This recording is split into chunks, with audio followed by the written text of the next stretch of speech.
Yes, bro. So, chapter 1 లేకపోతే setting the same first కాడి నుంచి వెళ్దాం.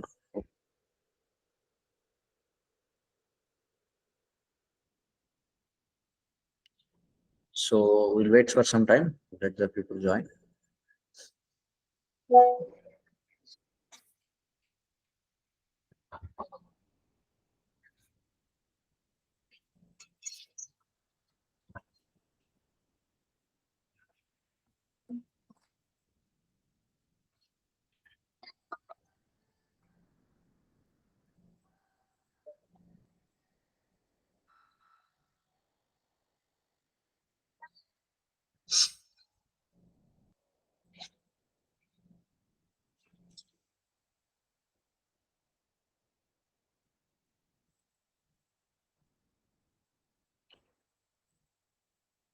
Okay.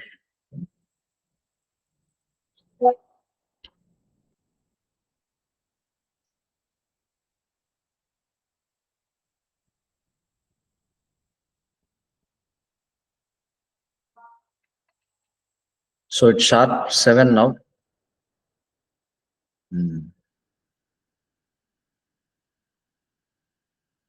Hare Krishna, Krishna Krishna, Hare Hare, Hare Ram, Ram Hare Hare. Hare Krishna, Krishna Krishna, Hare Ram, Ram Hare Hare. So meanwhile, we'll take some questions, something to discuss.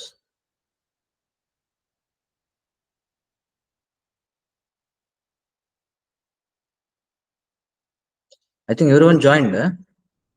No. ఇంకా ఇద్దరు join అవ్వాలి.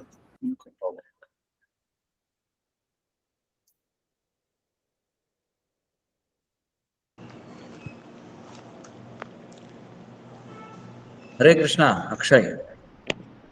Hare Krishna, Guruji.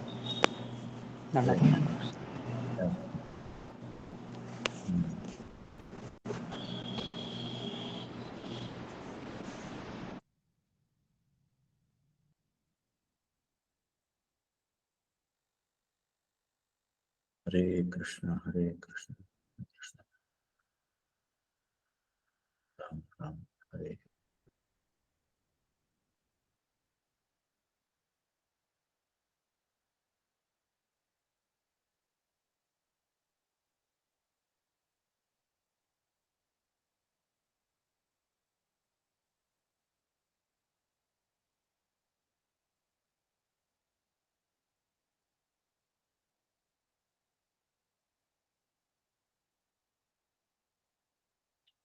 Okay, I think we'll start. Yes, bro. Yeah. Om Ajnana-timirandasya Jnananjana-shalakaya Chakshurunmilitam Yena Tasmai Shri Gurave Namaha. Nama Om Vishnupadaya Krishna Preshtaya Bhutale Shrimate Bhakti Vikas Swamin Niti Namine. Nama Om Vishnupadaya Krishna Preshtaya Bhutale Shrimate Bhakti Vedanta Swamin Niti Namine. Namaste Saraswati Devi Gauravani Pracharine Nirvisesha Sunyavati Paschatya Deshatari. Jaya Shri Krishna Chaitanya Prabhu Nityananda Shri Advaita Gadadhara Srivasadi Gaura Bhakta Vrinda. Hare Krishna Krishna Krishna Hare Hare, Hare Rama Rama Rama Hare Hare. Okay, so welcome to everyone. So today we will start with our discussion on Bhagavad Gita. So మన methodology ఏంటంటే, so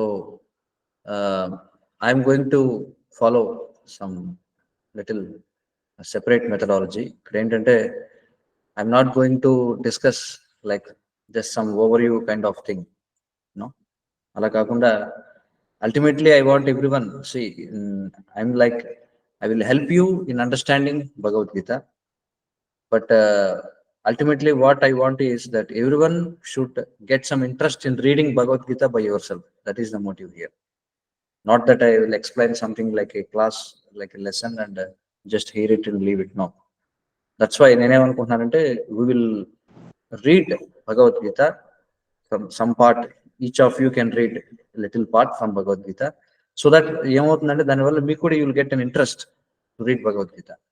So my now ఉద్దేశం ఏంటంటే, ఈ session అయిన తర్వాత you should get the taste. You yourself want to read Bhagavadgita. Okay, so అది మన motive. So will start. So if you see now we are going to discuss from Bhagavadgita as it is.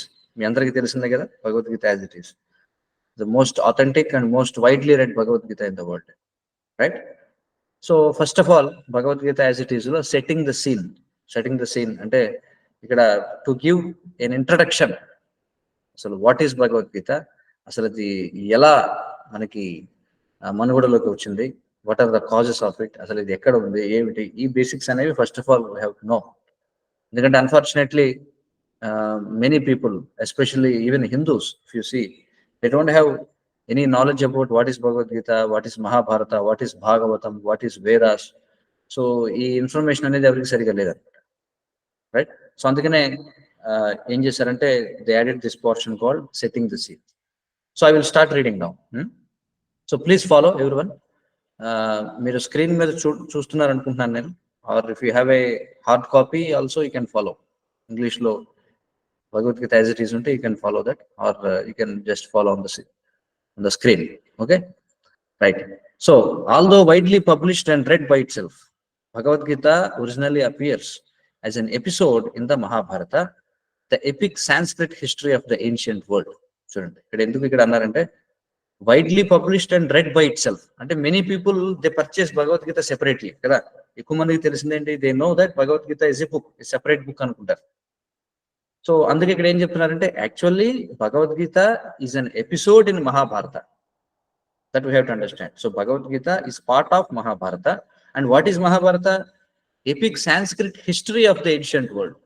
C, Mahabharata is not some mythology as this western philosophers వాళ్ళంతా ఏం చెప్తారంటే what ever Vedic scriptures ఏవైతే ఉన్నాయో అవన్నీ కూడా mythology అంటే మిథ్య, some stories అని చెప్పి అనుకుంటారు. No, this is history.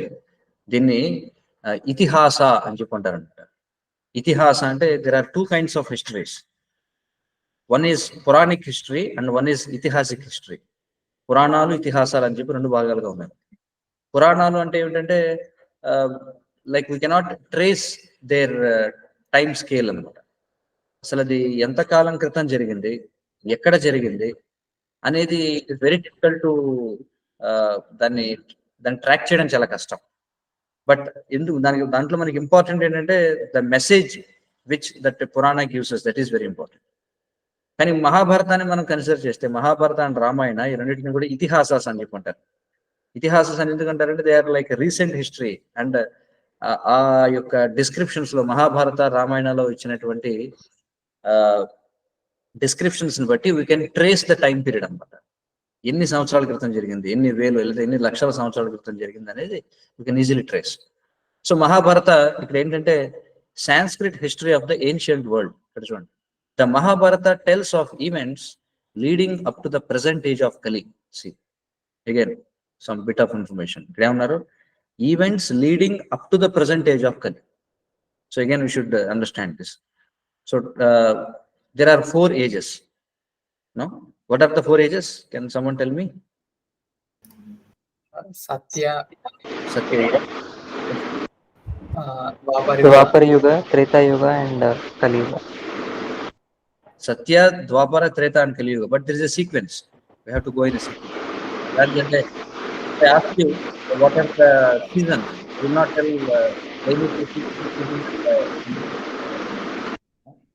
in the same way weekdays గురించి చెప్పుకున్నప్పుడు what are the weekdays అంటే will not say Thursday, Friday, and Sunday and Monday. The same way there is a sequence. Okay, so sequence ఏంటంటే Satya Yuga comes first, and then comes Treta Yuga, and then comes Dwapar Yuga, and then comes Kali Yuga. Actually గా proper sequence ఏంటంటే Satya Yuga తర్వాత Dwapar Yuga. See, Dva means second, Tre means third, Kali means Kali అంటే last, the age of quarrel అని అర్థం. But ఏం జరుగుతుందంటే general గా మనం వాట్ ఆర్ ద 4 ఏజెస్ అనగానే మనం సత్య, త్రేత, ద్వాపర, కలి అని చెప్తాం. ఇది స్పెసిఫిక్ గా when ever Krishna appears in this world, అంటే కృష్ణుడు అవతరించినప్పుడు మాత్రమే ఏమవుతుందంటే సెకండ్ ది థర్డ్ కింద వస్తుంది, థర్డ్ సెకండ్ కి వెళ్తుంది అనమాట. Okay, that I will explain you later when ever మనకి ఆ సందర్భం వచ్చినప్పుడు నేను చెప్తాను.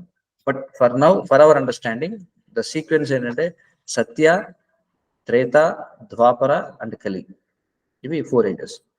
సో ఇక్కడ ఏం చెప్తున్నారంటే Mahabharata tells of events leading up to the present age of కలి.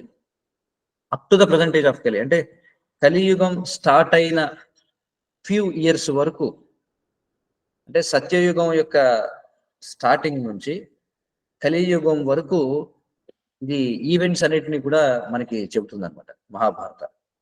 Okay, it was at the beginning of this age some 50 centuries ago that Lord Krishna spoke Bhagavad Gita to his friend and devotee Arjuna. Now ఇక్కడ ఏం చేశారంటే భగవద్గీత యొక్క time period మనకి explain చేస్తున్నారు.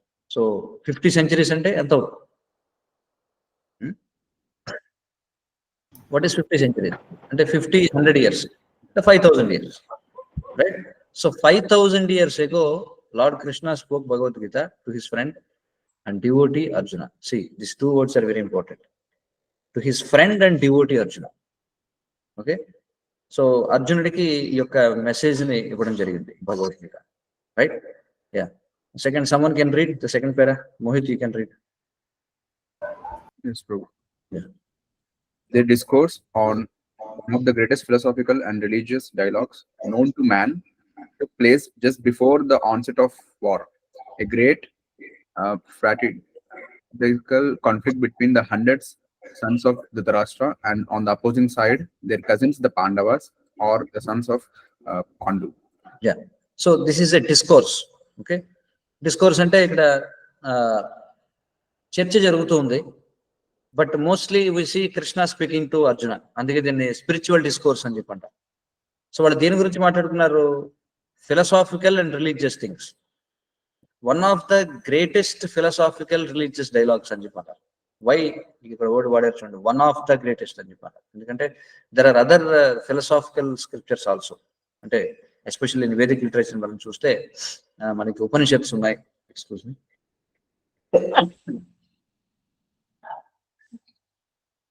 So మనకి we have Upanishads, అలాగే we have Vedanta Sutra, we have what to say Bhagavatam is there. So there are so many philosophical works, కానీ Bhagavad Gita is considered as the essence of all. అందుకే one of the greatest philosophical and religious dialogues known to man.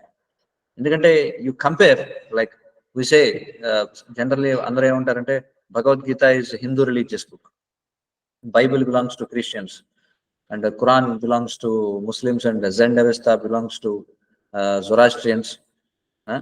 Itla చెప్తూ ఉంటాం. But if you compare the various religious textbooks, Bhagavad Gita stands in the first place. ఎందుకంటే Bhagavad Gita contains greatest philosophical and religious information. ఇది ఎప్పుడు జరిగింది? Just before the onset of war. అంటే కురుక్షేత్ర యుద్ధం జరగడానికి ఒక విధంగా చెప్పాలంటే కురుక్షేత్ర రణరంగంలో జరిగింది ఈ డిస్కషన్ అంతా కూడా. So what is Kurukshetra? Again it is explain here. A great fratricidal conflict. చూడండి, ఫ్రాట్రిసిడల్ అంటే అర్థం ఏంటంటే ఫ్యామిలీ కన్ఫ్లిక్ట్ అనమాట.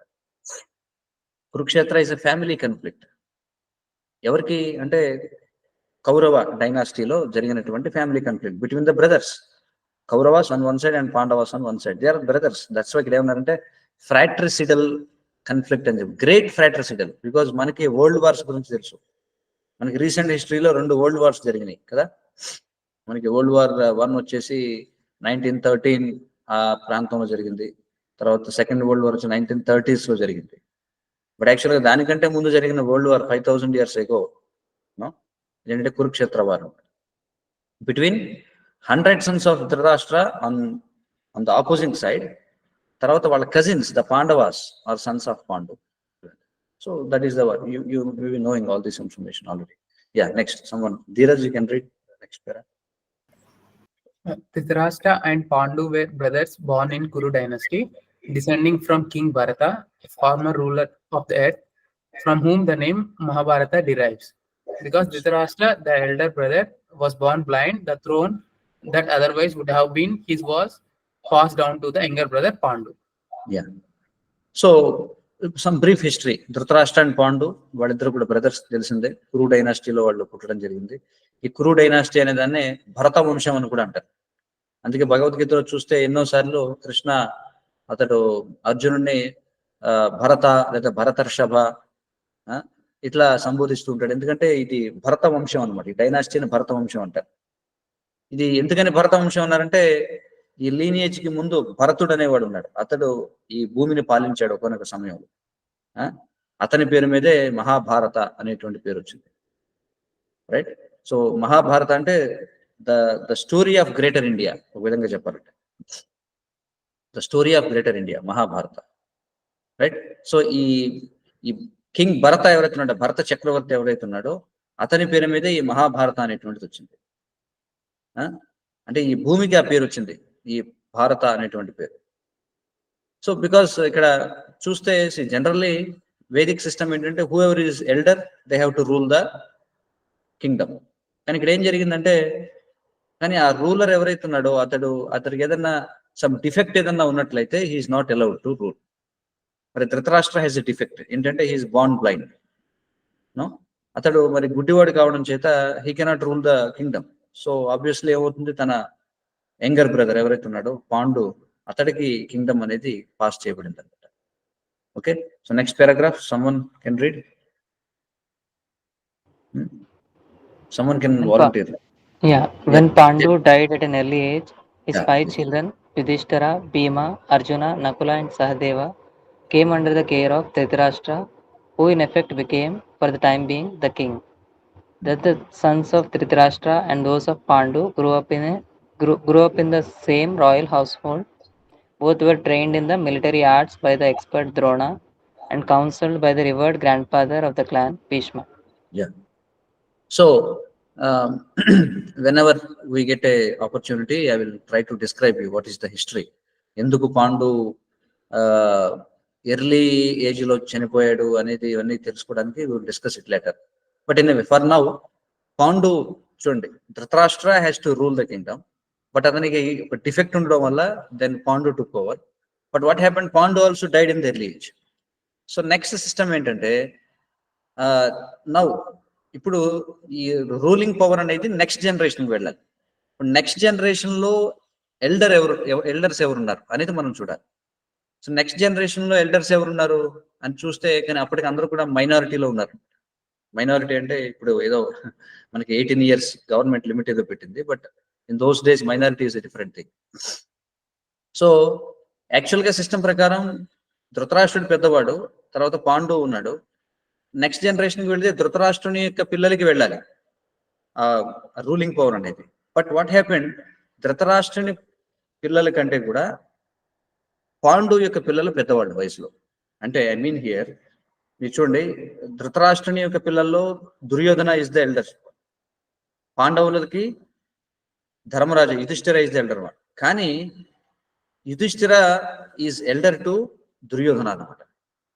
సో అగైన్ వాట్ హ్యాపెండ్, యాక్చువల్గా ధృతరాష్ట్ర రూల్ చేయవలసింది, కానీ అతను రూల్ చేయలేకపోయాడు. తన తమ్ముడికి వెళ్ళింది, తమ్ముడు చనిపోయాడు, తర్వాత నెక్స్ట్ జనరేషన్కి వెళ్ళింది.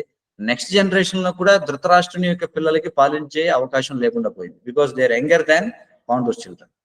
So now the kingdom should be ruled by ఎవరి చేత, యుధిష్ఠిరుని చేత, అంటే ధర్మరాజా చేత రూల్ చేయబడాలి. కానీ అప్పటికి వాళ్ళు చిన్నపిల్లలు అయి ఉండడం చేత వాళ్ళందరూ కూడా ఈ ధృతరాష్ట్రుని యొక్క కేర్ లో ఉన్నారు.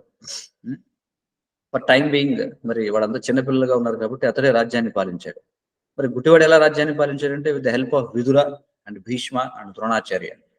No, Bhishma Bhishma is like, భీష్ముడు ఎవరంటే ఈ ధృతరాష్ట్ర పాండు వాళ్ళ తండ్రి ఎవరైతే ఉన్నాడో, సో ఆ యొక్క లెవెల్లో ఉన్నటువంటి వాడు అనమాట. అర్థమవుతుంది కదా. అంటే Bhishma is son of Shantanu, and Shantanu has 2 other children also, Vichitravirya and Chitrangada అనేటువంటి వాళ్ళు ఉన్నారు. అండ్ ఆల్సో వ్యాస, చూడండి ఈ 4 members ఉన్నారు. వీళ్ళంతా కూడా ఒకే ఏజ్ గ్రూప్ అనమాట. వ్యాస, భీష్మ, చిత్రవీర్య అండ్ చిత్రాంగద, వీళ్ళందరూ కూడా. Vyasa is a son of Satyavati పుత్రుడు. బట్ వ్యాసుడు పరాశురునికి సత్యవతికి పుట్టినటువంటి వాడు.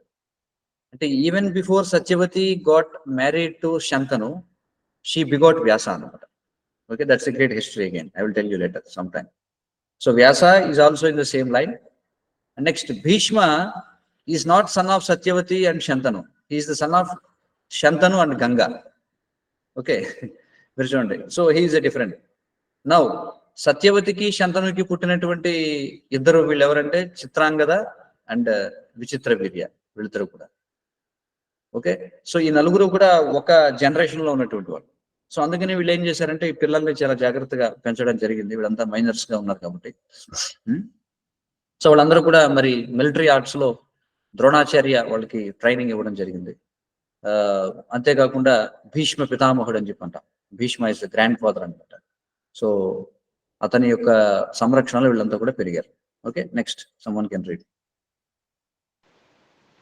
Yet the sons of Dhritarashtra, especially the eldest, Duryodhana, hated and envied the Pandavas. And the blind and weak-minded Dhritarashtra wanted his own sons, not those of Pandu, to inherit the kingdom. Yeah, so you can understand easily. చూడండి, general గా ఎలా ఉంటుంది, because అప్పట్లో ruling the Kingdom అంటే ఇప్పట్లాగా ఏదో చిన్న ఇప్పట్లాగా ఏదో ఒక తెలంగాణ లేకపోతే ఆంధ్ర ఏదో చిన్న చిన్న స్టేట్స్ ని రూల్ చేయడం కాదు. They were ruling the whole earth actually. అర్థమవుతుంది కదా. ఇప్పుడు ఉన్నటువంటి ఎర్త్ ఏదైతే ఉందో దాన్ని భరత వర్షం అని పిలిచేవారు అనమాట. So it's a great opportunity to rule the whole planet కదా. మరి అలాంటిది అంటే you can just imagine. So ధృతరాష్ట్రుడికి ఎలా ఉంటుందో అతని ఫీలింగ్ ఏంటో మీరు అర్థం చేసుకోవచ్చు. Because he's blind, so he cannot rule. అతను ఏమనుకున్నాడు, అట్లీస్ట్ నేను రూల్ చేయలేకపోయినా మై రిప్రజెంటేటివ్, మై సన్. ఎందుకంటే generally understand that son is an expansion of father అని చెప్పంటాం. అతను ఏమనుకున్నాడు, at least my son can rule అనుకున్నాడు. But again Duryodhana can also cannot rule because he is younger then Yudhishthira. So that feeling is always there in Dhritarashtra. So Duryodhana and Dhritarashtra both ఇద్దరు కూడా ఏంటంటే ధృతరాష్ట్ర హ్యాట్రెడ్ ఏదైతే ఉందో, ఆ ద్వేషం ఏదైతే ఉందో అది లోపలే మనసులో ఉండేది, పైకి మాట్లాడేవాడు కాదు ధృతరాష్ట్రుడు. కానీ అతని పుత్రుడు అయినటువంటి దుర్యోధనుడు మాత్రం ఓపెన్ గా తన యొక్క అసూయని వెళ్ళగక్కుతూ ఉండేవాడు. సో జనరల్ గానే ధృతరాష్ట్ర ఏమనుకునేవాడు అంటే తన పిల్లలు ఎవరైతే ఉన్నారో వాళ్లే రాజ్యాన్ని పాలన చేయాలి అని చెప్పి అనుకున్నాడు. But that is against the rule actually. Okay, next. Thus Duryodhana and Dhritarashtra plotted to kill the young sons of Pandu, and it was only by careful protection of their uncle Vidura and their cousin Lord Krishna that the Pandavas escaped from many attempts against their lives. Yeah, so ఎప్పుడు అవకాశం దొరికినా సరే ఈ దుర్యోధనుడు అంటే తన తండ్రి అయినటువంటి ధృతరాష్ట్రుని యొక్క అంగీకారంతో దే ఆల్వేస్ అంటే వాంట్స్ టు సమ్హౌ, ఎప్పుడు ఛాన్స్ దొరికినా సరే ఈ పాండు యొక్క పిల్లల్ని చంపుదామనే ప్రయత్నం చేస్తూ ఉండేవారు. కానీ సమ్హౌ విదుర అండ్ భీష్మ ఎవరైతే ఉన్నారో వాళ్ళ యొక్క ఏమంటారు ప్రొటెక్షన్ వల్ల ఎన్నిసార్లు వాళ్ళ మీద హత్యా ప్రయత్నం జరిగినా సరే వాళ్ళు సర్వైవ్ అవ్వగలిగారు. నెక్స్ట్.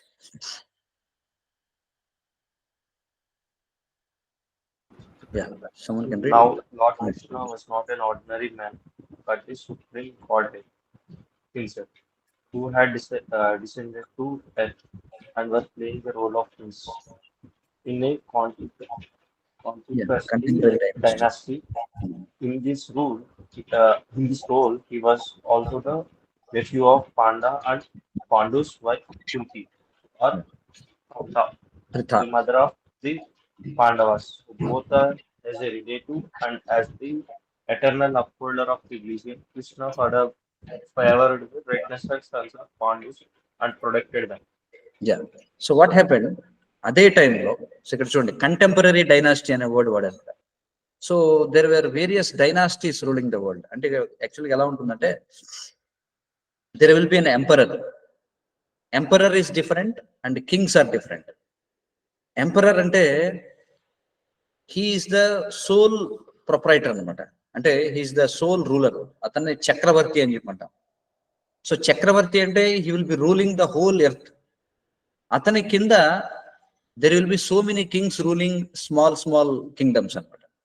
సో అట్లా ఇప్పుడు ఈ హస్తినాపురం ఏదైతే ఉందో, ఇప్పుడు ఏదైతే ఢిల్లీ అని చెప్పి ఉంటున్నామో, సమ్వేర్ ఆ ఢిల్లీకి దగ్గరలోనే ద ప్రీవియస్ హస్తినాపురం అనే ప్లేస్ ఉండేదన్నమాట.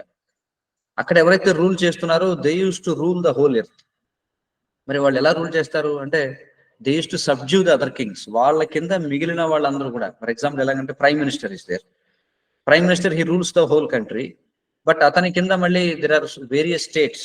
ఆ స్టేట్స్ లో వేరియస్ చీఫ్ మినిస్టర్స్ అనేవాళ్ళు ఉంటారు. In the same way there are various dynasties under the rule of Kurus అనమాట. అంటే ఈ ధృతరాష్ట్రుని కింద అతడి యొక్క పాలనలో the whole earth is there and various small dynasties ఉండేవి. సో ఆ టైంలో లార్డ్ కృష్ణ ఆయన అవతరించడం జరిగింది, భగవంతుడు స్వయంగా వచ్చి ఆయన కూడా ఏం చేశాడంటే ఆ ఈ కౌరవుల క్రింద ఉన్నటువంటి డిఫరెంట్ డైనాసిటీస్ లో ఒక డైనాసిటీ యొక్క ప్రిన్స్ గా అతను రోల్ ప్లే చేస్తున్నాడు. మరి అంతేకాకుండా ఫ్యామిలీ రిలేషన్షిప్ కూడా ఉంది. ఫ్యామిలీ రిలేషన్షిప్ ఏంటి అంటే పాండూస్ వైఫ్ కుంతి. కుంతి మనకు తెలిసిందే. కుంతి ఎవరు? పాండు యొక్క మొదటి భార్య. పాండుకి 2 భార్యలు ఉన్నారు, కుంతి అండ్ మాద్రి అనేటువంటి వాళ్ళు. సో కుంతి ఎవరంటే పాండు వైఫ్. ఓకే, సో ఈ Kunti is sister of Vasudeva. Okay, so Vasudeva ఎవరు? Who is Vasudeva? Krishna's father. Krishna's father. So because he is son of Vasudeva, he is known as Vasudeva. Okay, కృష్ణుడిని వాసుదేవ అంటాం, ఫాదర్ ని వసుదేవ అంటాం. So Vasudeva and Kunti both are brothers and sisters అన్నమాట. So ఆ విధంగా అప్పుడు ఏమవుతుంది, అత్త కదా, ఆంటీ అని చెప్పంటాం, అత్త యొక్క రిలేషన్ ఉందన్నమాట. సో కృష్ణుడికి కుంతిదేవి అత్త అవుతుంది. సో వీళ్ళందరూ కూడా అతనికి భావమరుదులు అవుతారు. అయితే ఏజ్ లో మనం చూస్తే కృష్ణుడి కంటే కూడా అప్పటికి రోల్ ప్లే చేసిన దాంట్లో చూస్తే Dharmaraja and Bhima both were elder than Krishna. So వాళ్ళిద్దరు కూడా బావలు అవుతారు. And Arjuna is a contemporary of Krishna. Krishna and Arjuna same age. Nakula and Sahadeva they're younger to Krishna. ఇలా ఉండేది రిలేషన్షిప్. ఓకే, సో అందుకే మనం చూస్తే అర్జునకి పార్థ అనే పేరు కూడా వచ్చింది. పార్థ అనే పేరు ఎందుకు వచ్చిందంటే పృథ అనేది కుంతి యొక్క పేరు అంట. ఈ son of Pritha, so is known as Partha. Okay, so ఆ విధంగా ఫెమిలియల్ రిలేషన్షిప్ కూడా ఉందన్నమాట. So both as a relative and as the eternal upholder of religion, Krishna favoured the righteous sons of Pandu and protected them. ఎందుకంటే కృష్ణ వై హీ డిసెండ్స్ భగవద్గీతలో చెప్పబడుతుంది, పరిత్రాణాయ సాధునా వినాశాయ దుష్కృతాం అని చెప్పి ధర్మ సంస్థాపనార్థాయ సంభవామి యుగే యుగే. అంటే టు అప్హోల్డ్ ద రిలీజియన్, ధర్మాన్ని స్థాపన చేయడం కోసం. సో ఎవరెవరైతే ధర్మాన్ని అనుసరిస్తారో Krishna will protect them, right. So obvious గా ఈ పాండవులు ఎవరైతే ఉన్నారో వాళ్ళ ధర్మాత్ములు, అందుచేత Krishna help them. And also he's having కుటుంబ సంబంధం కూడా ఉంది, రెండు ఉన్నాయి. ఫ్యామిలీ రిలేషన్షిప్ ఉంది and the same time Krishna is oblige to protect Pandavas because they are upholding dharma. Okay, yeah, the next paragraph. Ultimately, however, the clever Duryodhana challenged the Pandavas to a gambling match. In the course of the fateful tournament, Duryodhana and his brothers took possession of Draupadi, the chaste and devoted wife of Pandavas, and insultingly tried to strip her naked before the entire assembly of princes and kings. Krishna's divine intervention saved her, but the gambling, which was rigid, cheated the Pandavas of their kingdom and forced them into 13 years of exile. Yeah, so with Krishna's help మొత్తానికి Yudhishthira became emperor of the world. Okay, so now కౌరవులకు అర్థమైంది, with military power we cannot defeat Yudhishthira. ఎందుకని? Because ఈ 100 sons of Dhritarashtra ఎవరైతే ఉన్నారో they are like normal people. But Pandu's 5 sons, they are not normal people. They're expansions of various devatas అనమాట. They're expansions of various demigods, right. For example Yamadharmaraju యొక్క expansion ఎవరంటే Yudhishthira, right. And వాయుస్ expansion ఎవరంటే భీమ. And Indra's expansion ఎవరు అంటే Arjuna. And Ashwini దేవతల యొక్క expansions ఎవరంటే Nakula and Sahadeva. So they are not normal people, they are super humans అన్నమాట. సో వాళ్ళకి అర్థమైంది ఏంటంటే with muscle power, with physical power we cannot defeat them. So what is the way? We have to cheat them. Okay, so అప్పట్లో ఈ administrative class అంటే క్షత్రియాస్ ఎవరైతే ఉన్నారో వాళ్ళకున్న ఒక రూల్ ఏంటంటే, ఎవరన్నా అవతలి ఇంకొక రాజు, ఇంకొక క్షత్రియ ఎవరైతే ఉన్నాడో వాడు కనుక యుద్ధానికి ఆహ్వానించినా లేదా గ్యాంబ్లింగ్ కి ఆహ్వానించినా యూ షుడ్ నాట్ డినై అని చెప్పండి. Because gambling is allowed for Kshatriyas and meet eating is also allowed for Kshatriyas in some cases.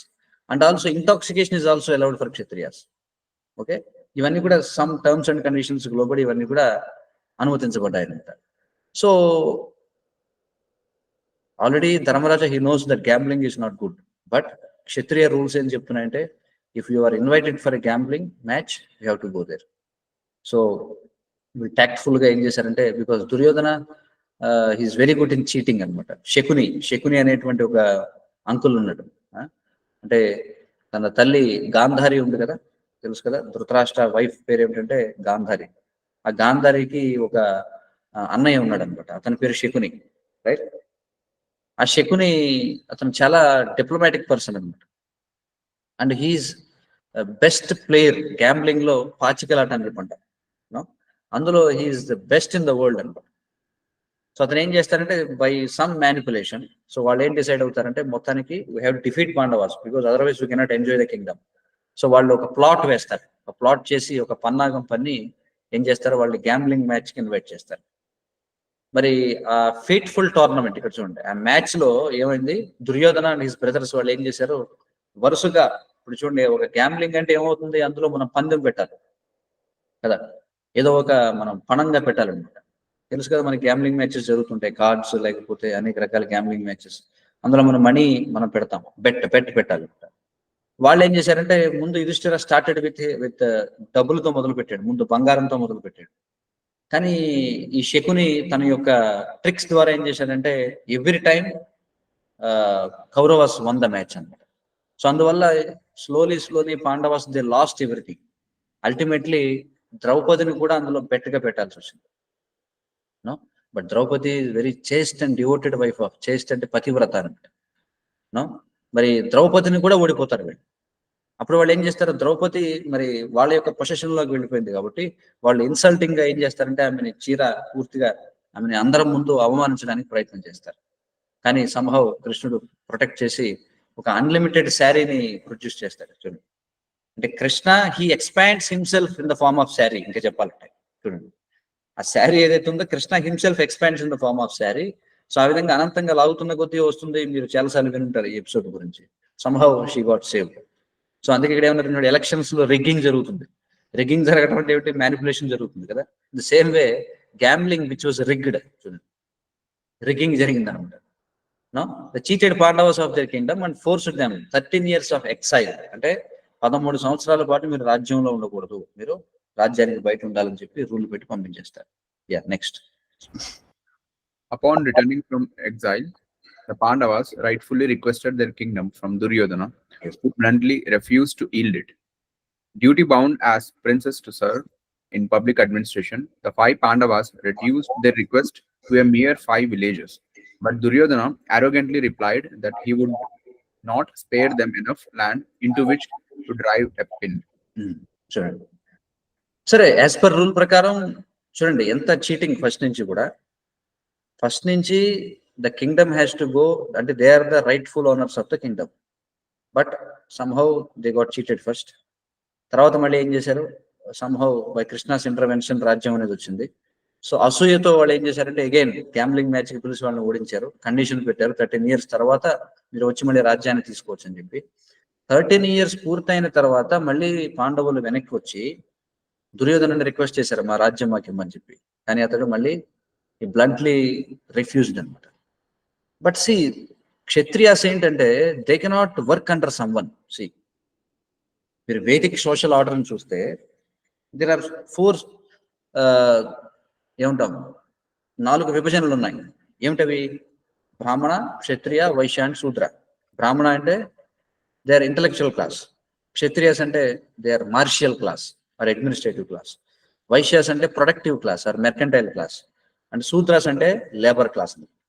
ఇందులో మీరు చూస్తే intellectual class, administrative class and mercantile class, 3 of them they don't work for a salary. You please understand this very important point. Brahmanas, they never take any salary. Okay, బ్రాహ్మణులు ఎప్పుడు కూడా వాళ్ళు దానంపై జీవిస్తారనమాట. They just do their duties. Okay, and Kshatriyas will donate them, but they don't work under someone for salary. And kshatriyas they don't work under for a salary because they're administrators. వాళ్ళు ఏం చేస్తారు, they will collect tax from the citizens. ఎందుకంటే వాళ్ళ ప్రాణాన్ని పణంగా పెట్టి రక్షిస్తారు కాబట్టి సమాజాన్ని. So they have the right to collect tax అన్నమాట. అంటే ఇప్పటిలాగా కాదు, they don't bother about society but they collect taxes. No, not like that. Kshatriyas, because they are protecting the society, so they have the right to collect tax. So they don't work under someone. And Vaishyas, if you see, Vaishyas, they are productive class. వాళ్ళు ఏం చేస్తారు? కృషి, గోరక్ష, వాణిజ్యం భగవద్గీతలో చెప్పబడుతుంది. వైశ్యాస్ అంటే వాళ్ళు agriculture activity చేస్తారు. గోరక్ష అంటే వాళ్ళు గో సంరక్షణ చేస్తారు, కౌ ప్రొటెక్షన్ చేస్తారు. అండ్ వాణిజ్యం అంటే బిజినెస్ చేస్తారు. అంటే అగ్రికల్చర్ లో వచ్చిన, అలాగే కౌ ప్రొటెక్షన్ లో వచ్చిన ప్రొడక్ట్స్ ఏవైతే ఉంటాయో వాటిని వాళ్ళు దాన్ని ఏం చేస్తారు? మార్కెట్ లో దాన్ని సేల్ చేస్తారు. సో ఈ 3 classes of people they don't work under someone. You observe only the 4th class people, Shudras, they work under someone. Under whom అంటే they work under Brahmanas, Kshatriyas and Vaishyas. Okay, now మరి ఇప్పుడు పాండవులు వాళ్ళు క్షత్రియులు అవడం వల్ల, because the Kshatriya he has to rule, that's all. That's how Kshatriya has to live. క్షత్రియుడు ఏం చేయాలి? రాజ్యం పెద్దదా చిన్నదా అనేది ప్రశ్న కాదు. He should have some land to rule, he should have some subjects to rule. Okay, by ruling them, by protecting them, he will get tax. That's how Kshatriya has to live. కానీ ఇప్పుడు వచ్చిన ప్రాబ్లం ఏంటంటే Pandavas are denied their rightful kingdom. Okay, but see Pandavas they are very dharmic people. వాళ్ళు ఏం చేస్తారంటే, okay at least మనకి రాజ్యం రాకపోయినా పర్వాలా, కనీసం మేము 5 ఉన్నాం కదా బ్రదర్స్, 5 విలేజెస్ అన్న ఇవ్వండి మాకు అని చెప్పి రిక్వెస్ట్ చేస్తారు. కానీ దుర్యోధనుడు ఏమంటాడంటే 5 గ్రామాలు కాదు కదా, పిన్ చూడండి మనకి సూది మొన, అది ఉండడానికి ఎంత సూది మన మోపేటువంటి స్థలాన్ని కూడా నేను కొనుక్కోమని చెప్పి అంటాడు. సో బ్లంట్ చీటింగ్ అనమాట. So next what happened? Throughout all of this, the Pandavas have been constantly tolerant and forbearing, but now war seemed inevitable. So ఇంత చీటింగ్ సరే మీరు చూస్తే చిన్నప్పటి నుంచి కూడా వాళ్ళు చీట్ చేయబడుతూనే ఉన్నారు. కానీ వాళ్ళు ఎప్పుడు కూడా టాలరెంట్ గానే ఉన్నారు. వాళ్ళు ఎప్పుడు ప్రతీకారం తీసుకోవాలనుకోవాలి. ఫోర్ బేరింగ్ అంటే వాళ్ళన్నీ కూడా భరిస్తూ ఉన్నారు అనమాట. చూడండి, టాలరెంట్ అంటే సహనం, ఫోర్ బేరింగ్ అంటే భరించడం. కానీ ఇంకా అంతిమంగా ఇంకా యుద్ధం చేయడం తప్ప వేరే మార్గం లేకుండా పోయిన పరిస్థితి వచ్చిందన్నమాట.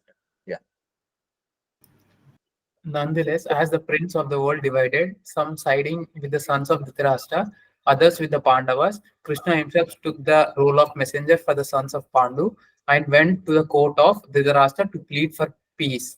When his pleas were refused, war was no certain. So వాళ్ళు బ్లంట్ గా యుద్ధానికి వెళ్ళాం. మళ్ళీ చూడండి, యుద్ధానికి బ్లంట్ గా వెళ్లకుండా ఏం చేశారంటే, Krishna he became mediator on behalf of Pandavas. అతడు దౌత్యం చేశాడు అనమాట, అంటే మెసెంజర్ గా వెళ్ళాడు. ఎందుకంటే ఈ పరిస్థితి చాలా విషమించిపోతుంది. ఎందుకంటే కొంతమంది, అంటే everyone is observing what is happening. ఎందుకంటే అది కూడా ఏ విషయంలో, బికాస్ దే ఆర్ ఎంపరర్స్ కదా, they are not some small dynasties. ఇదంతా కూడా ఎక్కడ జరుగుతుంది? హస్తినాపురంలో జరుగుతుంది, the capital of the world. So మిగతా ప్రిన్సెస్ అందరూ కూడా చూస్తున్నారు. వాళ్ళందరూ కూడా కొంతమంది పాండవ సైడ్ తీసుకుంటున్నారు, కొంతమంది మనకి కౌరవ సైడ్ తీసుకుంటున్నారు. అంటే ద హోల్ అట్మాస్ఫియర్ అంతా కూడా చాలా టెన్స్ గా అయిపోతుంది అనమాట. మనం చూస్తుంటాం కదా, ఇప్పుడు రష్యా ఉక్రెయిన్ వార్ జరిగింది, అలాగే ఇజ్రాయెల్ అండ్ పాలస్తీనా వార్ జరిగింది రీసెంట్ గా. So we saw how world countries are aligning between 2 groups. సో ఇంత పరిస్థితి అంతా కూడా ఇంత టెన్స్ గా అయిపోతుండడంతో కృష్ణ ట్రైడ్ ఫర్ పీస్ అన్నమాట. శాంతి కోసం అతను ప్రయత్నం చేశాడు. వెళ్ళి ధృతరాష్ట్రుడి దగ్గరికి వెళ్ళి శాంతి కోసం అడిగాడు. కానీ అతడు అడిగినవన్నీ కూడా ది రిఫ్యూజ్డ్ అనమాట. So there is no way. ఎందుకంటే you see war is the last option.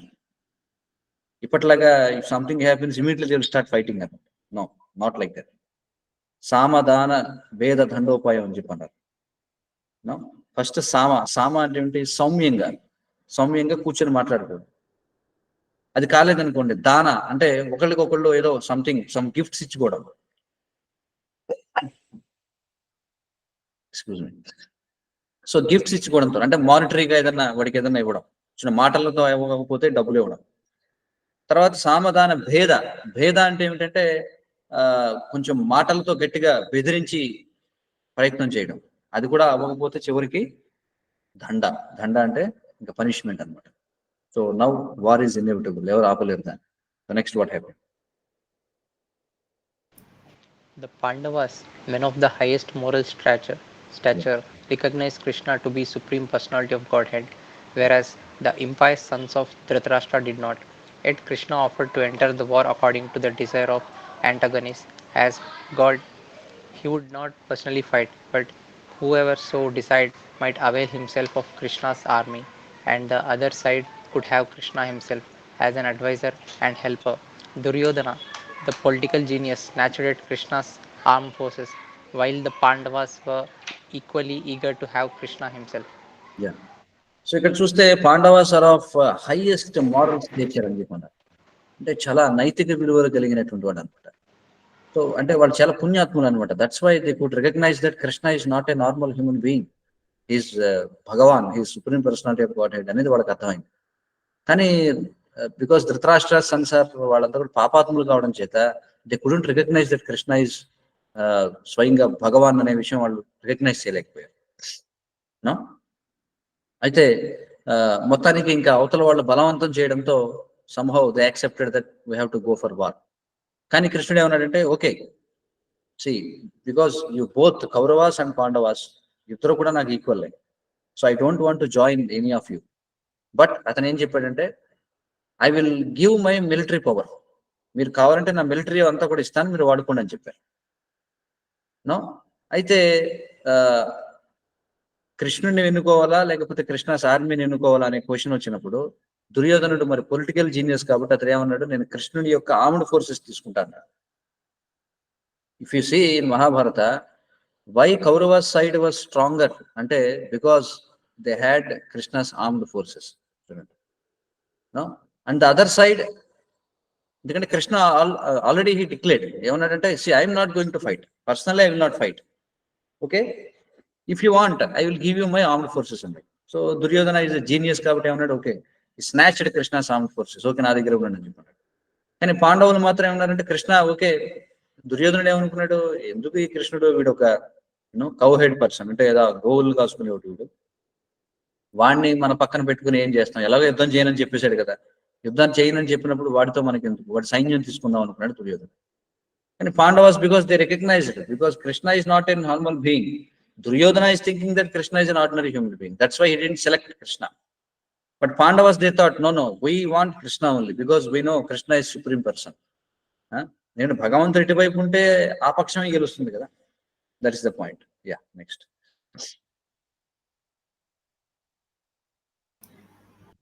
In this way, Krishna became the charioteer of Arjuna, taking it upon himself to drive the fabled bowman's chariot. Yeah. This brings us to the point at which Bhagavad Gita begins, Yes. with the two armies arrayed, ready for combat, and Dhritarashtra anxiously inquiring for his secretary Sanjaya, what did they do? Yes. So ఈ విధంగా ఏమైందంటే, no anyway Krishna is not going to fight.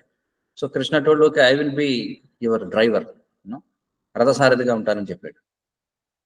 Taking it upon himself to drive the fabled bowman's chariot. చూడండి, fabled bowman's chariot అంటే కృష్ణ అంటే Arjuna is a very famous bowman అనమాట, చాలా ప్రపంచ ప్రఖ్యాతిగాంచినటువంటి విలుకాడు అని చెప్పంటారు.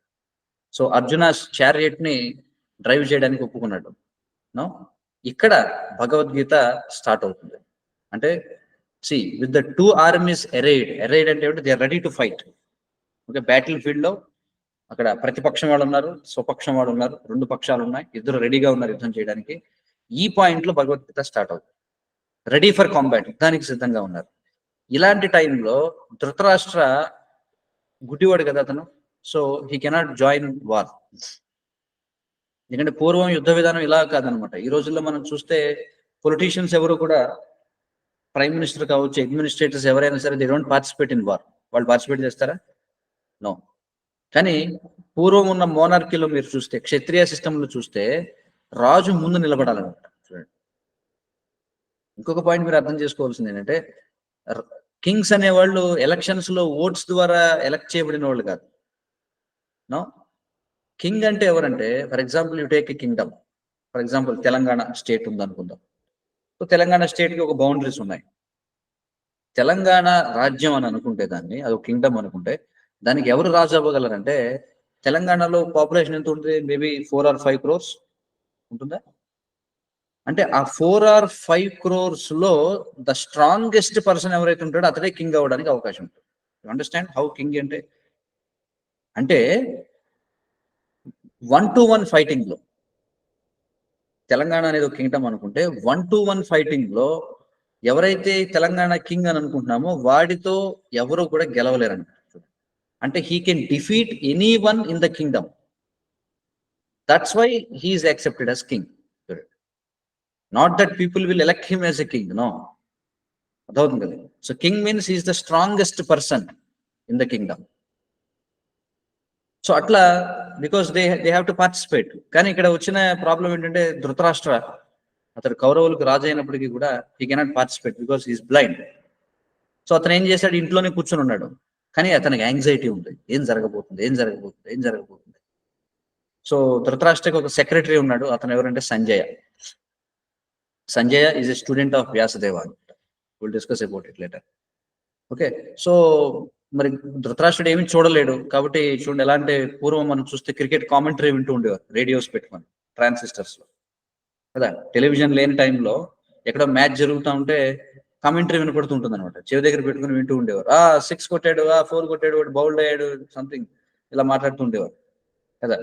సో అట్లా ఇప్పుడు ధృతరాష్ట్రుడి పరిస్థితి ఏమిటంటే అతడు సెక్రటరీ సంజయ్ నుంచి అడుగుతున్నాడు, వాట్ డిడ్ దే డూ అని చెప్పి. అంటే ఏం చేస్తున్నారు అంటే ఏం చేయడం, పాండవులు కౌరవులు మరి బ్యాటిల్ ఫీల్డ్ లో సమావేశం అయిన తర్వాత ఏం చేస్తున్నారు అని అడిగాడు.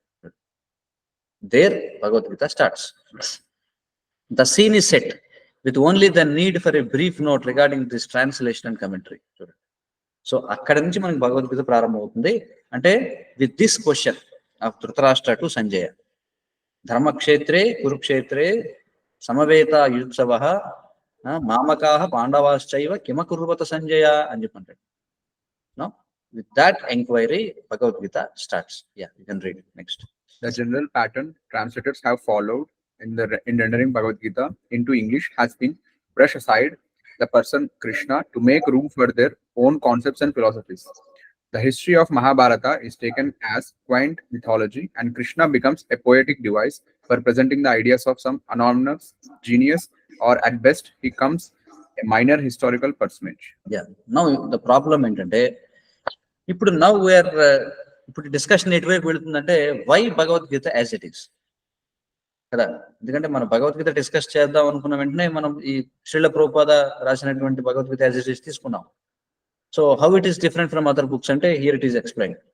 జనరల్ ప్యాటర్న్ ఏంటి, బికాస్ ఇఫ్ యూ మార్కెట్ లో మీరు చూస్తే there are so many editions of Bhagavad Gita.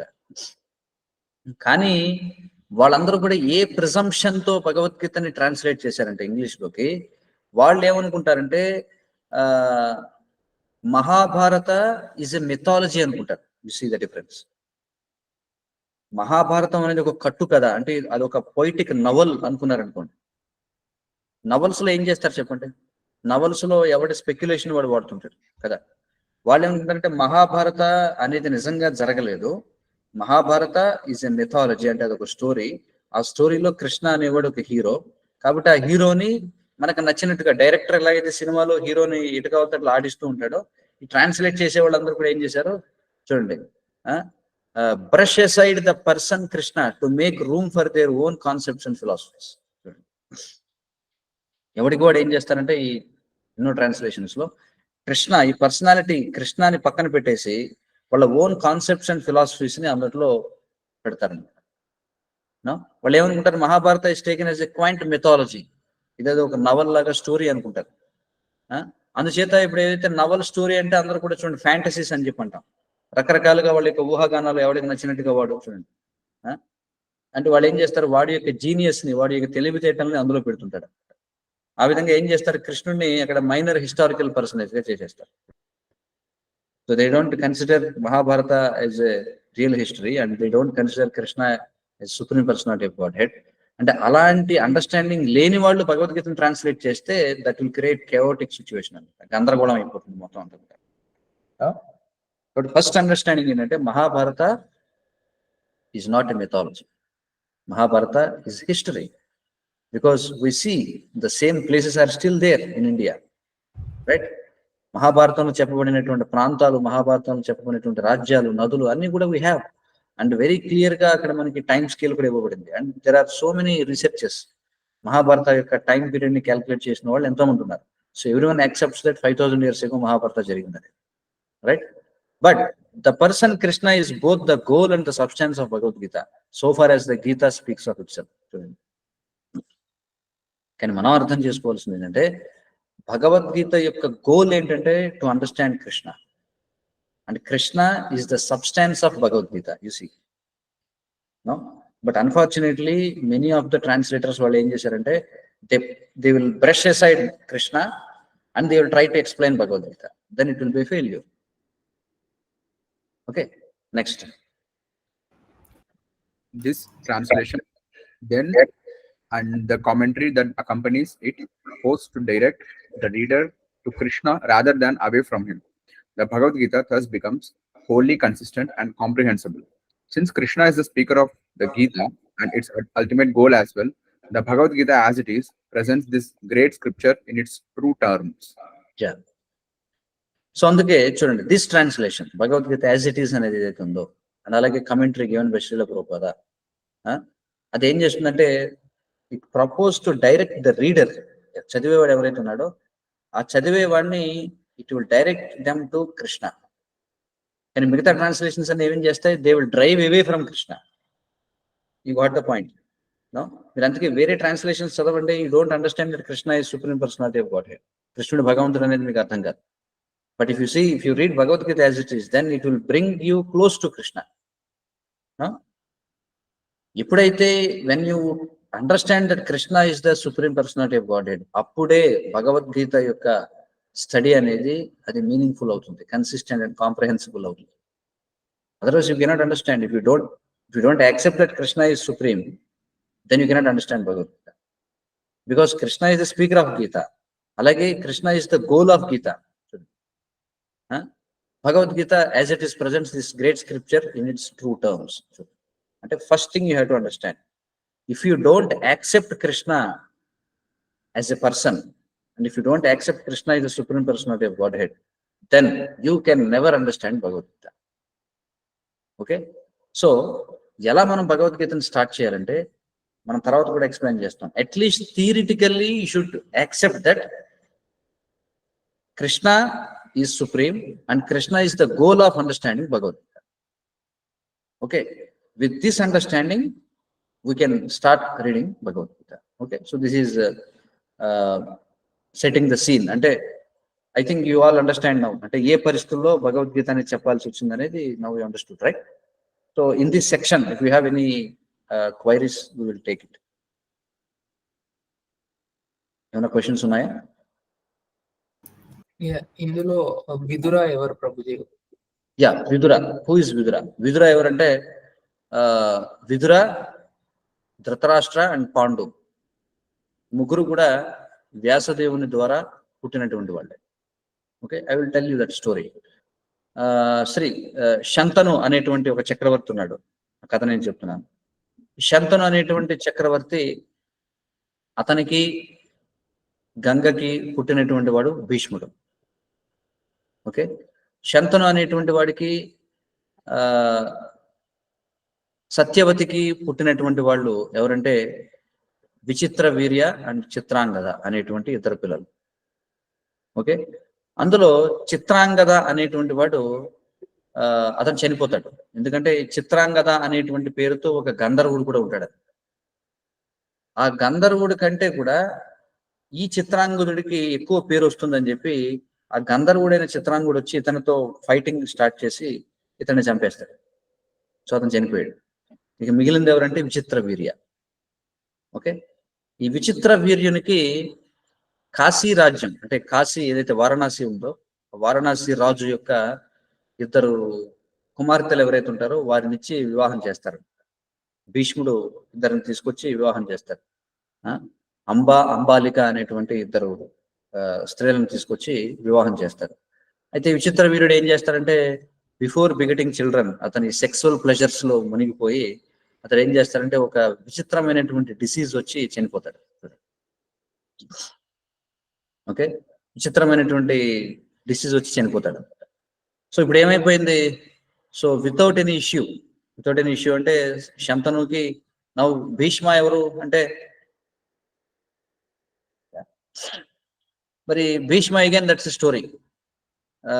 ఈ సత్యవతిని శంతను మ్యారేజ్ చేసుకోవడానికి ఒక కండిషన్ ఉంది. ఏమిటంటే ఆ కండిషన్ వల్ల భీష్ముడు మ్యారేజ్ చేసుకోవడానికి లేదనమాట. చూడండి,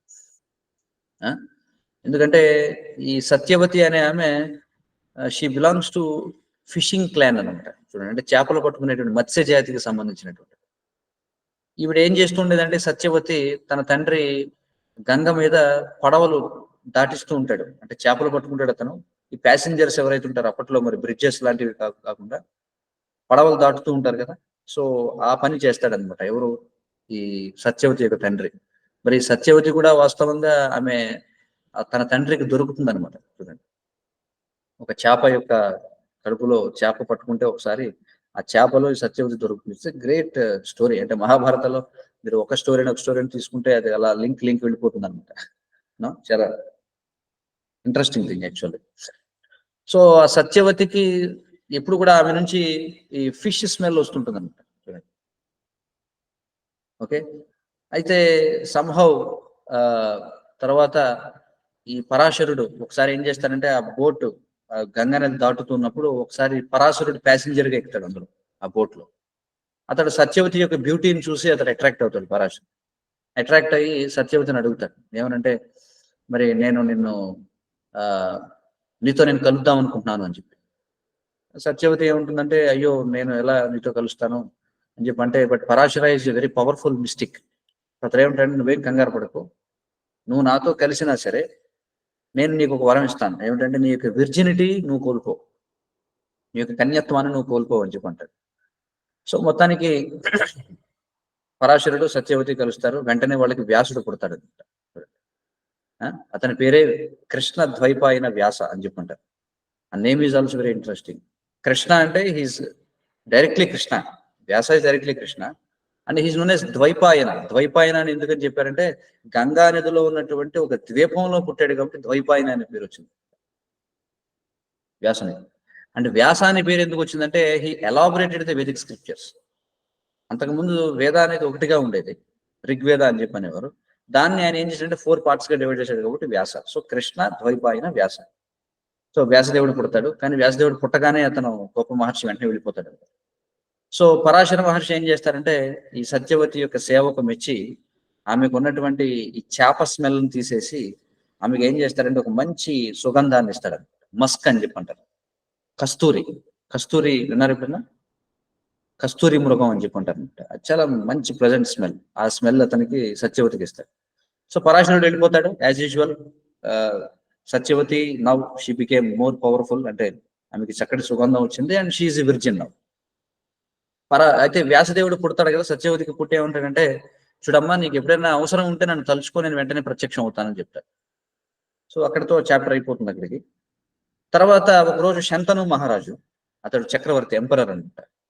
అతడు ఏం చేస్తాడంటే వేటకు వెళుతూ ఉంటాడు. వేటకు వెళ్ళి గంగానది దగ్గరికి వచ్చేటప్పటికి అతనికి మంచి కస్తూరి స్మెల్ వస్తుంది. ఏమిటి స్మెల్ ఎక్కడి నుంచి వస్తుందని చెప్పి ఆ స్మెల్ ని అతడు వెనకాలే ఫాలో అవటం మొదలు పెడతాడు. తిరిగి వెళ్ళి చూస్తే ఒక మంచి అందగత్తె నుంచి స్మెల్ వస్తుంది. అతడు వెంటనే అట్రాక్ట్ అయ్యి ఉంటాడంటే నేను నిన్ను పెళ్లి చేసుకుందాం అనుకుంటున్నాను అని చెప్పి అంటాడు. అంటే ఏం చేస్తాడు, ఆమెను డైరెక్ట్ గా అడగకుండా వెళ్ళి ఆమె తండ్రి దగ్గరికి వెళ్ళి అడుగుతాడు. ఆ తండ్రి దగ్గరికి వెళితే ఆ తండ్రి ఏమంటాడంటే, చూడండి నేను మీకు నా కుమార్తెని నేను ఇవ్వలేను. ఒకవేళ నేను నా కుమార్తెని మీకు ఇచ్చి వివాహం చేయాలంటే నా కుమార్తెకు పుట్టే పిల్లలే రాజ్యానికి అధికారులు కావాలి.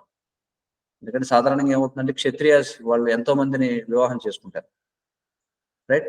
అండ్ జనరల్గా మరి Satyavati is not a Kshatriya women కదా.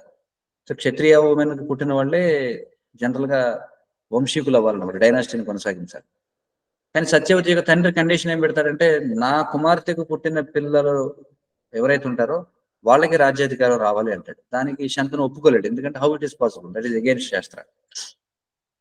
శంతను దిగాలుగా ఇంటికి వచ్చేస్తాడు. దిగాలుగా ఇంటికి వచ్చేస్తే మరి భీష్ముడు చూస్తాడు. మరి భీష్ముడు తండ్రే కదా, మరి ఇప్పుడు భీష్ముడి గురించి కూడా చెప్పుకోవాలి మనం, అర్థమవుతుంది కదా. సో శంతను క్షత్రియ కాబట్టి ఒకసారి ఏం చేస్తుంటాడంటే అలా అడవుల్లో వేటాడుతూ ఉంటాడు. వేటాడుతుంటే ఒకసారి పెర్సానిఫైడ్ గంగ, అంటే మూర్తి భవించిన గంగ. మనం చూడండి, దేశంలో ఏవైతే రకరకాల నదుల గురించి మనం చెప్పుకుంటామో అవన్నీ కూడా యాక్చువల్గా పర్సనాలిటీస్ అన్నమాట. సో ఒకసారి గంగాదేవి అలా అరణ్యాల్లో, అంటే గంగా నది ఒడ్డిన అరణ్యాల్లో తిరుగుతుంటే శంతను మహారాజ్ చూసి ఆమెను మోహిస్తాడు అనమాట. షీ గెట్స్ అట్రాక్టెడ్, అంటే he gets attracted to Ganga and Ganga also gets attracted to him. అయితే అక్కడ కండిషన్ ఏం పెడుతుందంటే గంగా, షీ ఓకే, నేను కూడా నీకు అట్రాక్ట్ అయ్యాను కాబట్టి ఇట్స్ ఓకే, కానీ నేను చేసే ఏ పనికి నువ్వు అడ్డు చెప్పకూడదు. చూడండి, I will do what ever I like. నువ్వు ఎప్పుడు క్వశ్చన్ చేయకూడదు. నువ్వు క్వశ్చన్ చేసావంటే నేను నిన్ను విడిచిపెట్టి వెళ్ళిపోతానని చెప్పండి గంగ. శంతను మహారాజ్ ఒప్పుకుంటాడు. ఓకే, బోత్ ఆఫ్ దెమ్ మొత్తానికి కలుస్తారు. కలిస్తే పిల్లలు పుడతారు. పుట్టిన ప్రతి పిల్లవాడిని గంగ తీసుకువెళ్ళి గంగలో కల్పిస్తుంది అనమాట. అలా 7 పిల్లల్ని తీసుకువెళ్ళి గంగలో పడేసిన తర్వాత శంతను మహారాజుకి బాధ కలిగి 8వ వాడిని నువ్వెందుకు ఇలా పడేస్తున్నావు అని అడిగగానే గంగ ఏముంటుందంటే, నువ్వు నా కోరికకు వ్యతిరేకంగా నడుచుకున్నావు కాబట్టి నేను ఇంతటితో వెళ్ళిపోతున్నానని చెప్పి ఆ పిల్లవాడిని తీసుకుని వెళ్ళిపోతుంది. ఓకే, సో శంతను మహారాజు చాలా బాధపడుతుంటాడు. మళ్ళీ కొన్నాళ్ళ తర్వాత మళ్ళీ వేటకి వెళితే ఒక దగ్గరికి వెళ్ళి చూడగానే గంగ ఖాళీగా ఉంటుంది అనమాట. నీళ్లు ఏమి ప్రవహించవు అక్కడ. ఏమిటి నీళ్లు ప్రవహించట్లేదు, గంగకి ఎవరయ్యా, ఎందుకంటే ఆ రోజుల్లో డ్యామ్స్ ఏవి లేవు కదా, గంగ ఎందుకు ప్రవహించట్లేదు అని చెప్పి దాన్ని ట్రేస్ చేయడం కోసం ఫాలో అయ్యి వెళుతూ ఉంటాడు. అలా వెళుతూ ఉంటే ఒక దగ్గర ఒక పిల్లవాడు, ఒక మంచి స్ట్రాంగ్ పర్సనాలిటీ, అతడు ఏం చేస్తాడంటే గంగా నదికి అడ్డంగా చేతులలో నిలబడి గంగ యొక్క ఫ్లో అని ఆపేస్తాడు అన్నమాట. అతడు ఆశ్చర్యపోతాడు, ఎవరు ఏంటిది అని చెప్పి. అప్పుడు గంగాదేవి ప్రత్యక్షం అయ్యి, ఇతను ఎవరో కాదు, ఇతను నీ యొక్క పుత్రుడే అని చెప్పి ఆ పుత్రుడిని వెంటనే ఇంకా శంతను మహారాజు తీసుకొచ్చి అతన్ని పెంచుతాడు. అతడే భీష్మ. ఓకే, సో భీష్మ, అప్పటికే భీష్ముడు ఉన్నాడు. So Bhishma is a very powerful personality. ఇప్పుడు భీష్ముడు ఆల్రెడీ శంతను సత్యవతిని కలవక ముందే భీష్ముడు ఆల్రెడీ ఉన్నాడు ఇంటితో కదా. సో శంతను మహారాజు ఎప్పుడైతే సత్యవతి దొరకలేదని చెప్పి ఇంటికి వచ్చి బాధపడుతూ ఉంటాడో అప్పుడు భీష్ముడు అడుగుతాడు, నాన్న ఏమిటి ఎందుకంత దిగాలుగా ఉన్నావు అని చెప్పి. అంటే అప్పుడు శంతను మహారాజు ఏం లేదులేరా వదిలేరా అని చెప్పి అంటుంటాడు. సో ఇలా చెప్పడం చెప్పి పక్కన ఉన్న మంత్రులను అడుగుతాడు, ఏమిటి నాన్నగారు ఎందుకు ఇలా ఉన్నాడు దిగాలు అంటే వాళ్ళు మొత్తం ఎపిసోడ్ అంతా ఎక్స్ప్లెయిన్ చేస్తారు. ఎలా శంతను సత్యవతికి అట్రాక్ట్ అయింది, వెళ్ళి వాళ్ళ ఫాదర్ని అడిగితే అతను పెట్టిన కండిషన్ ఏంటి, ఇవన్నీ కూడా చెప్తారు. అప్పుడు భీష్ముడు ఏం చేస్తారంటే, ఓకే నేను వెళ్ళి స్వయంగా రిక్వెస్ట్ చేస్తానని చెప్పి సత్యవతి ఫాదర్ దగ్గరికి వెళ్తాడు. సత్యవతి ఫాదర్ దగ్గరికి వెళితే మళ్ళీ సత్యవతి ఫాదర్ ఇదే కండిషన్ పెడతాడు. ఏమనంటే, నా కుమార్తెకు పుట్టిన పిల్లలే రాజ్యానికి అధికారాన్ని కలిగి ఉండాలి అంటే భీష్ముడు ఓకే దట్స్ ఫైన్ అని చెప్పి అంటాడు. కానీ మళ్ళీ సత్యవతి ఫాదర్ ఇంకో కండిషన్ పెడతాడు. సరే నువ్వు బానే ఉందని అంటావు, కానీ రేపు ఏమవుతుందంటే నీ పిల్లలు ఎవరైతున్నారో వాళ్ళు సత్యవతికి పుట్టినటువంటి పిల్లల్ని కంట్రోల్ చేసి వాళ్ళని చంపేసి వాళ్ళు రాజ్యాధికారం తీసుకునే అవకాశం ఉంది. కాబట్టి నేను ఇవ్వలేను సత్యవతిని అని చెప్పి అంటాడు. అప్పుడు భీష్ముడు ఏమంటాడంటే, ఓకే దెన్ నీకు ఇప్పుడే నేను ప్రామిస్ చేస్తున్నాను, అసలు నేను వివాహమే చేసుకోను. అంటే he over took a great వ్రత అన్నమాట, గొప్ప తపస్సును స్వీకరించాడు. అంటే తండ్రి యొక్క ఆనందం కోసం భీష్ముడు ఏమంటాడంటే, సరే నీకు సమస్య ఏమిటి, నేను పెళ్లి చేసుకుంటే నా పిల్లలు సత్యవతికి పుట్టినటువంటి పిల్లల్ని అధిగమించి వాళ్ళు రాజ్యాధికారాన్ని స్వీకరిస్తారనే కదా, అలా అనుకుంటే అసలు నేను పెళ్లే చేసుకోనని చెప్పి అంటాడు. ఎప్పుడైతే ఆ మాట అంటాడో ఆకాశం నుండి దేవతలందరూ కూడా పుష్పాలు వేస్తారన్నమాట. సో అతను భీష్మ అనే పేరు ఎందుకు వచ్చిందంటే హీ టుక్ దట్ వ్రత గ్రేట్ ఓ అనమాట. సో వెంటనే మరి సత్యవతిని తీసుకొచ్చి మాట ఇచ్చి తండ్రికి, సత్యవతి తండ్రికి తీసుకొచ్చి శంతనికి అప్పచెప్తాడు. మరి శంతను ఇదంతా వింటాడు. మీరా నా కోసం నువ్వు ఇంత పని చేసావని, కాబట్టి నేను నీకు ఒక వరం ఇస్తాను, ఏమిటంటే నీకు ఎప్పుడు మరణించాలని ఉంటే అప్పుడే మరణిస్తావు అని చెప్పి తండ్రి శంతను భీష్ముడికి ఒక వరాన్ని ఇస్తాడు అనమాట. ఓకే, ఇక్కడ దాకా మనకు అర్థం అవుతుంది. మీరు ఇక్కడ మోహిత్ ఏదైతే షేర్ చేసాడు అందులో చూస్తే ఇప్పుడు భీష్ముడు ఉన్నాడు, శంతను అండ్ సత్యవతి ఇద్దరు ఉన్నారు. మరి శంతనుకి సత్యవతికి 2 పిల్లలు పుట్టారు. ఎవరు వాళ్ళు? విచిత్ర వీర్య అండ్ చిత్రాంగద. చాట్లో మీరు చూడొచ్చు. నేను ఇందాక చెప్పాను, Chitrangada got killed by another Chitrangada, గంధర్వ చిత్రాంగద. మరి విచిత్ర వీరుడు ఎవరైతే ఉన్నాడో అతడి కోసం భీష్ముడు స్వయంగా ఒక స్వయంవరానికి వెళ్ళి బలవంతంగా అక్కడ ఉన్నటువంటి కాశీరాజు కుమార్తెలు ఇద్దరిని, అంబ అండ్ అంబాలిక ఇద్దరిని కూడా తీసుకొచ్చి విచిత్ర వీరుడికి వివాహం చేస్తాడు. కానీ విచిత్ర వీరుడు అన్ని కూడా సెన్స్ ఎంజాయ్మెంట్ లో నిమగ్నం అవుతాడు. అందువల్ల అతనికి ఏదో డిసీజ్ వస్తుంది, అతను చనిపోతాడు పిల్లలు పుట్టకుండా. నో, ఇప్పుడు మరి ఎలా వంశం కొనసాగేది ఎలా? భీష్ముడు వివాహం చేసుకోలేదు, చిత్రాంగదుడు చనిపోయాడు, విచిత్ర వీర్యుడు అతడు చనిపోయాడు, అతని భార్యలు ఇతను మిగిలిపోయారు. మరి ఇప్పుడు ఏం చేయాలి ఈ పరిస్థితిలో? అప్పుడు సత్యవతి వ్యాసదేవుణ్ణి గుర్తు చేసుకుంటుంది. వ్యాసదేవ ఈజ్ స్వయంగా is Krishna, right? Is expansion of Krishna. మరి ఆయన చెప్పాడు కదా, మరి ఎప్పుడైనా అవసరం ఉంటే నన్ను గుర్తు చేసుకొస్తానని చెప్పి సత్యవతి వ్యాసదేవుని గుర్తు చేసుకుంటుంది. గుర్తు చేసుకుని, అయ్యా ఇది పరిస్థితి, మరి ఇప్పుడు ఏం చేయాలి, మరి ఇలా ఉంది పరిస్థితి, నువ్వు పిల్లల్ని కనాలని చెప్పి అప్పటికి ఉన్నటువంటి సోషల్ సర్కమ్స్టాన్సెస్ ని బట్టి దట్ ఈస్ అలౌడ్ అనమాట.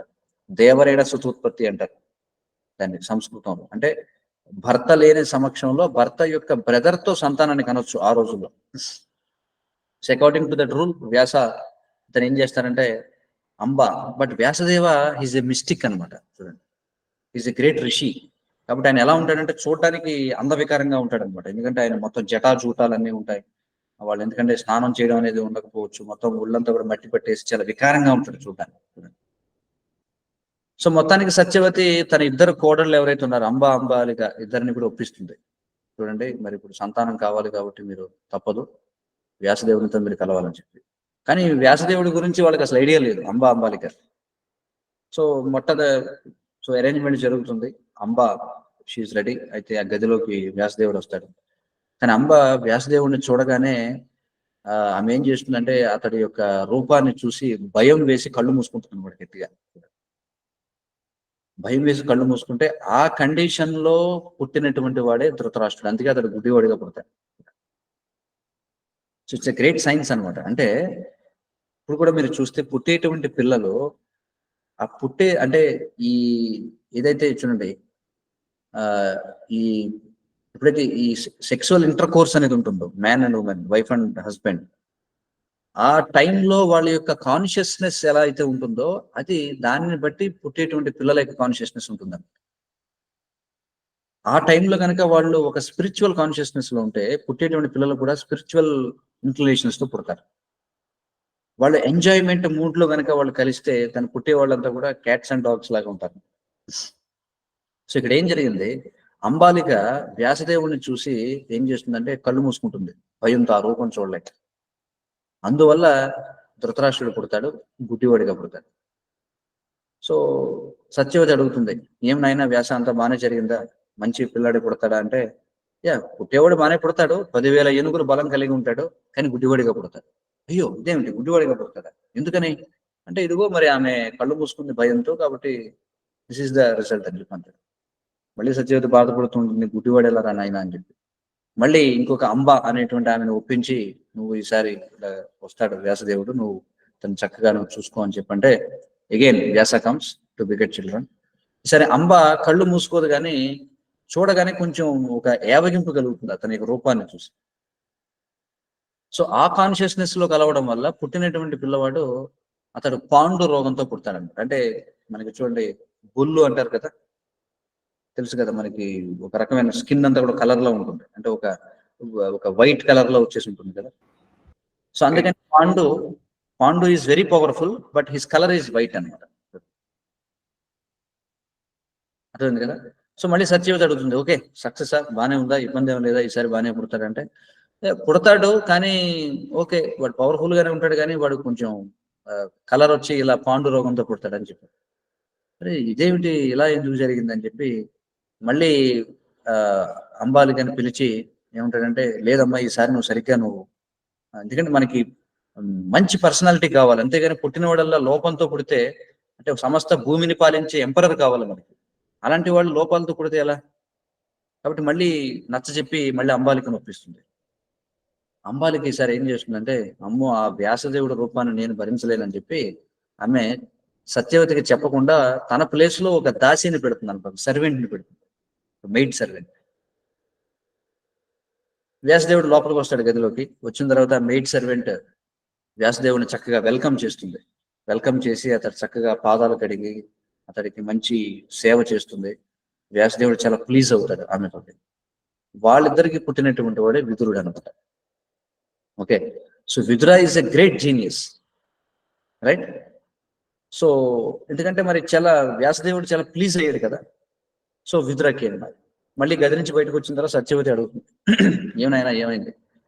Yeah, everything is fine, this is the best child, but the problem is నీ కోడలు నన్ను చీట్ చేసింది. ఏం చేసింది? తన ప్లేస్ లో ఒక దాసిని పెట్టింది.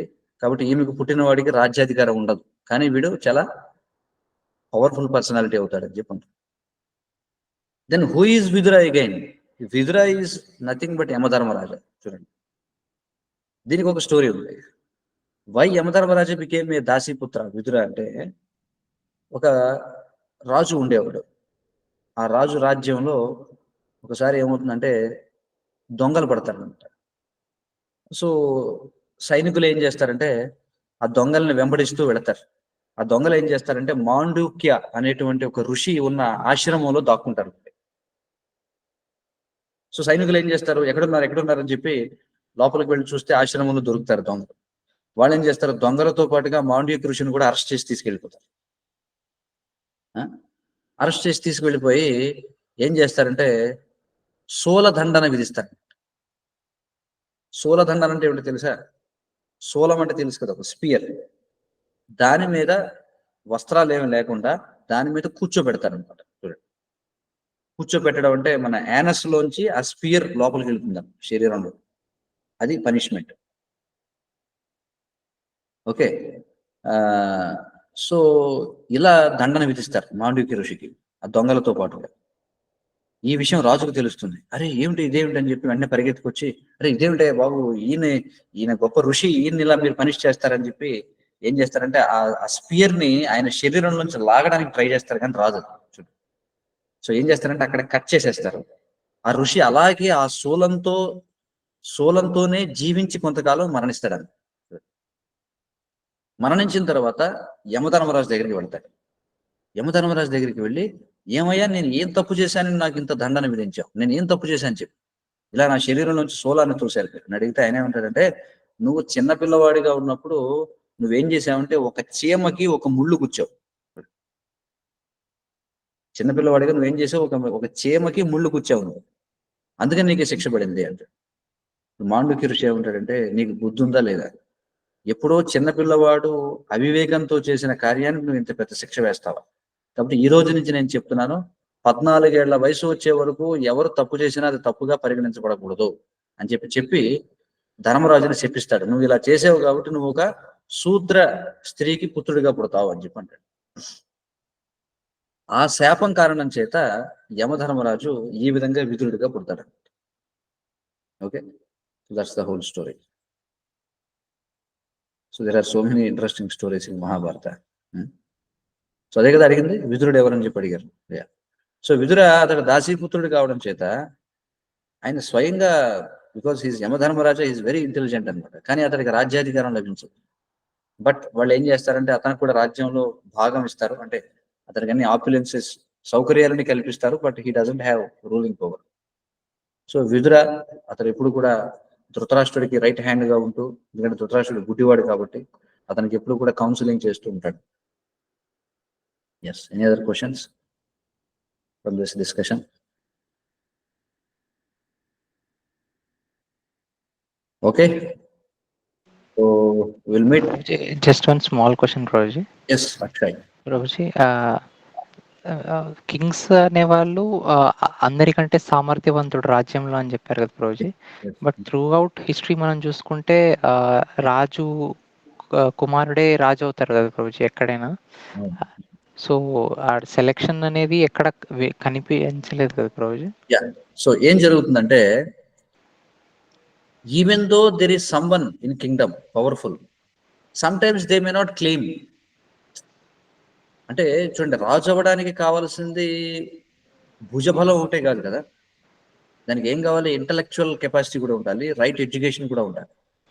So when I say, of course నేను ఈ పాయింట్ ఇందాక నేను పూర్తిగా మీకు చెప్పలేదు, not only physical strength but intellectual strength కూడా కావాలి. అంటే he should be well versed with politics. Okay, అలాగే జస్టిస్ అంటే న్యాయశాస్త్రంలో కోవిదుడై ఉండాలి. ఎందుకంటే పూర్వం ఇప్పటిలాగా జడ్జిలు ఇదంతా కాదు కదా, రాజు use to take decision.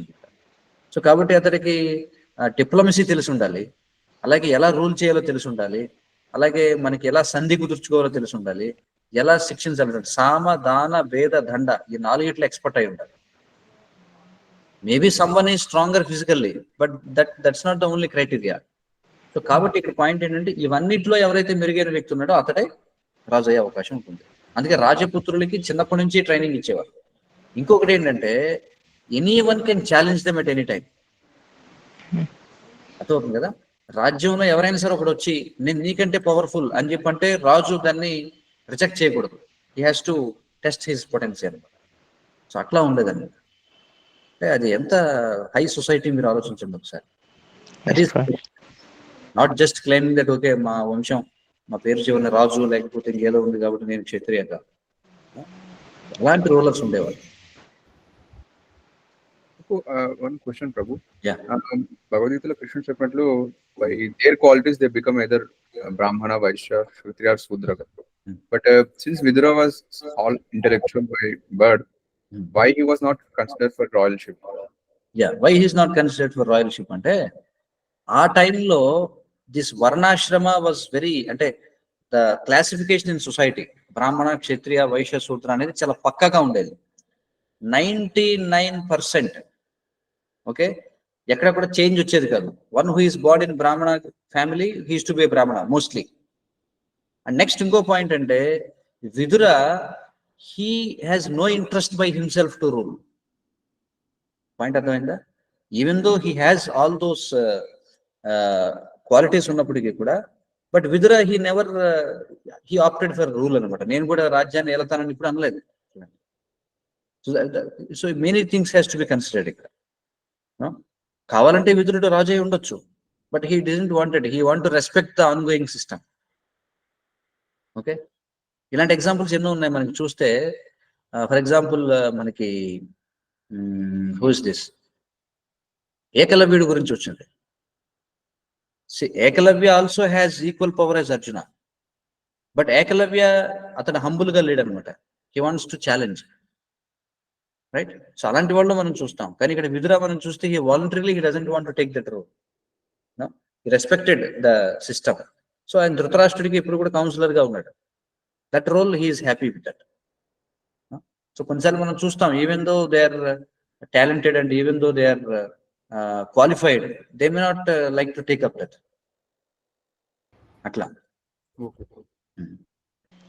Prabhuji ఇంకొక చిన్న క్వశ్చన్ ప్రభుజీ, భగవద్గీత ఎప్పుడైతే కృష్ణుడు చెప్పడం స్టార్ట్ చేశాడో, like how much time it was spoken? చాలా మంది with in very less time అంటారు, కొంతమంది కృష్ణుడు టైం ఆపి చెప్పారంటారు.